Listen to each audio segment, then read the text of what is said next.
பற்றின வீடியோ பார்க்கறதுக்கு முன்னாடி உங்களுக்கு கிரிக்கெட் பிடிக்கும்னா லைக் பண்ணி சப்ஸ்கிரைப் பண்ணி டாடா ஐபிஎல்ல இன்னைக்கு பார்த்தீங்கன்னா டேபிளில் 6வது இடத்துலையும் 10வது இடத்துலையும் இருக்க கொல்கட்டா மற்றும் சென்னை அணிகளுக்கு இடையே வந்து மேட்ச் நடக்க இருக்கு. லாஸ்ட் மேட்ச்லேயே பார்த்தோம் நம்ம வந்து துரோகத்தால் மட்டுமே வீழ்த்தப்பட்டோம் அப்படின்றது நல்லாவே தெரியுது. அஜிங்கியா ரஹானே, மொயின் அலி மற்றும் உங்களுக்கு பவுலிங் கோச்சாக இருக்க பிராவோ இவங்க எல்லாருக்குமே தெரியும் சிஎஸ்கேவோட பலம் என்ன பலவீனம் என்ன.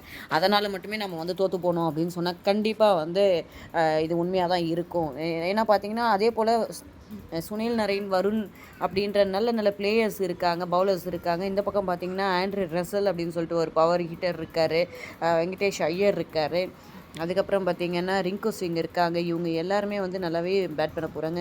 அது கூட பார்த்திங்கன்னா நல்லா நமக்கு விளையாடின அஜிங்கிய ரஹானே இவங்க கூட இருக்காங்க. ஸோ துரோகத்தால் மட்டுமே நம்ம போன மேட்ச் வீழ்த்தப்பட்டோம். ஆனால் இந்த மேட்ச்சில் வின் பண்ணியே ஆகணும். யாருக்காக இல்லைனாலும் தோனிக்காகவாது. இந்த மேட்ச்சில் பார்த்திங்கன்னா கண்டிப்பாக வந்து உர்வில் பட்டேல் வந்து கண்டிப்பாக இம்பாக்ட் சப்பாக உள்ளே வரதுக்கான வாய்ப்புகள் அதிகமாக இருக்குது. பவர் ஹிட்டர் அப்படி இப்படி சொல்கிறாங்க. இவர் வந்து ஓப்பனர்னு சொல்கிறாங்க.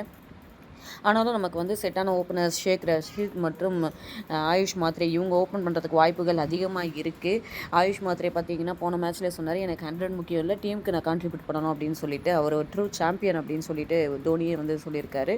ஷேக் ரஷீதும் வந்து தன்னுடைய 2 மேட்ச்சில் காட்டினது தான் இந்த மேட்ச்சில் காட்டினா அவர் கண்டிப்பாக வந்து பிளேயிங் லெவனில் வாய்ப்புகள் வந்துகிட்டே இருக்கும். அதுக்கடுத்து தான் 1 டவுன் வர சாம் கரனும் வந்து அவருக்கு ஃபார்முக்கு வந்தது சிஎஸ்கேக்கு ஒரு நல்ல இதுவாக இருக்குது. அதுக்கடுத்து வர டிவால் பிரிவிஸும் வந்து தன்னால் முடிஞ்ச எல்லா எஃபோர்ட்டையுமே கொடுக்குறாரு. ஃபீல்டிங்லேயே ஆகட்டும், பேட்டிங்லேயே இருக்கட்டும். அதுக்கப்புறம் அன்சங் ஹீரோ அப்படின்னு சொல்லிட்டு நம்ம ஜடேஜா பார்த்தீங்கன்னா அவர் லாஸ்ட் மேட்ச் வந்து செம ஃபார்முக்கு வந்தார். Partnership between Jadeja and AYUSH Mhatre வந்து செமையாக இருந்தது. லெஃப்ட் ரைட் காம்பினேஷன் நல்லாவே வந்து ஒர்க் ஆகிருந்தது. பிக் ஹிட்டர் ஸ்பின்னுக்கு எதிராக நல்லா விளையாடுவார் அப்படின்னு நினச்ச சிவம் துபே பார்த்தீங்கன்னா லாஸ்ட் மேட்ச் கிரீஸில் இருந்தும் வந்து நம்ம தோற்றோம். ஸோ சிவம் துபே இந்த மேட்ச்லேயாவது அவர் கட்டினா மட்டும்தான் அடுத்தடுத்து அணியில் தக்க வைக்கப்படுவார். எம்எஸ் தோனி தன்னுடைய ஏஜ்னால பேட்டிங் பவர் வந்து இல்லை அப்படின்ற மாதிரி ஃபீல் பண்ணது ரொம்பவே மனசு வருந்தத்தக்க வகையில் இருந்தது. ஆனாலும் நீங்கள் இனிமேல் நிரூபிக்கிறதுக்கு எதுவுமே இல்லை தலை அப்படின்னு சொல்லி நம்ம கூட நிற்க வேண்டிய நேரம் இது. அதே போல் அவர் வந்து நான் இன்னும் ஒர்க் அவுட் பண்ணி நெக்ஸ்ட் மேட்ச்சில் வந்து என்னுடைய ஹிட்டிங்கை வந்து நான் காட்டுவேன்ற மாதிரி சொல்லியிருக்காரு. அதே போல் ஃபீல்டிங்கில் ப்ரீவியஸ் வந்து நல்லாவே பண்ணிக்கிட்டு இருக்காரு. பவுலிங் பொறுத்த வரைக்கும் பார்த்தீங்கன்னா நான் வந்து அதிக வைடு வந்து போடாமல் இருக்கிறது டீமுக்கு நல்லதாக தான் இருக்க போகுது.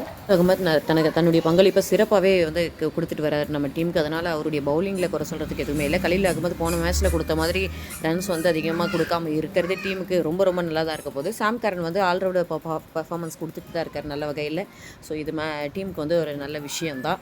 ஸோ பார்ப்போம் இன்றைக்காவது ஒரு எல்லாருமே இன்டென்ட்டோட விளையாடி வின் பண்ணுறோமா இல்லையா அப்படின்னு சொல்லிட்டு. இந்த மேட்ச்சில் கேகேஆர் வின் பண்ணுற பட்சத்தில் அவங்க பார்த்தீங்கன்னா 5வது இடத்துக்கு போயிட்டு டிசி 6வது இடத்துக்கு தள்ளுவாங்க. சிஎஸ்கே வந்து வின் பண்ணாலும் அதே 10வது இடத்துல தான் இருப்பாங்க. வெற்றி யாருக்குன்னு